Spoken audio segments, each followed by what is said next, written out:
বিভিন্ন অ্যান্টিহিস্টামিন ওষুধ যখন আমরা খাই, অর্থাৎ আমাদের বিভিন্ন অ্যালার্জিক কন্ডিশনের জন্য যখন অ্যান্টিহিস্টামিন ওষুধ খাওয়া হয়, তখন এই ওষুধ খাওয়ার পরে লক্ষ্য করা যায় যে অনেক সময় ঘুম ঘুম পায়, অনেক ঘুম পায়।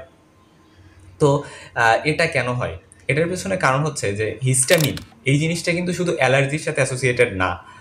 হিস্টামিন যেমন অ্যালার্জির সাথে অ্যাসোসিয়েটেড থাকতে পারে, একই সাথে এটা কিন্তু ব্রেনে হাইপোথ্যালামাস থেকে তৈরি হয় একটা নিউরোট্রান্সমিটার হিসেবে কাজ করতে পারে।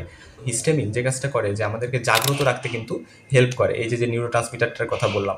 তো ফার্স্ট জেনারেশন যে অ্যান্টিহিস্টামিনগুলো আছে, যেমন ক্লোরোফিনারামিন, তারপর হচ্ছে ডাইফেনহাইড্রামিন, প্রোমিথাজিন, এই ওষুধগুলো ব্লাড ব্রেন ব্যারিয়ার ক্রস করতে পারে, এরা ব্রেনে চলে যায়।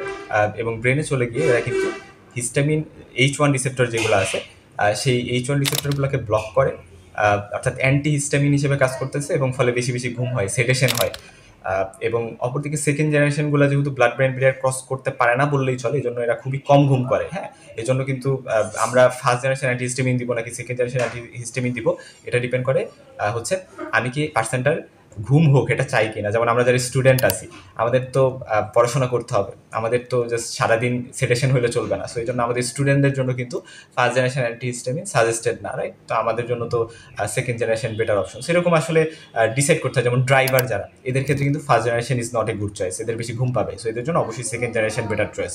ঠিক আছে, সেকেন্ড জেনারেশনের মধ্যে যেগুলো আছে যেমন ফিক্সোফেনাডিন, লোয়াটাডিন, ডেসলোয়াটাডিন, তারপর হচ্ছে সিট্রিজিন। সো এই ওষুধগুলো কিন্তু সেকেন্ড জেনারেশন, এবং এইগুলা কিন্তু অবশ্যই বেটার চয়েস কিছু পার্সেন্টের ক্ষেত্রে, আবার কিছু পার্সেন্টের ক্ষেত্রে first generation better choice. So এই জিনিসগুলো আমাদের মাথায় রাখতে কিন্তু হয়।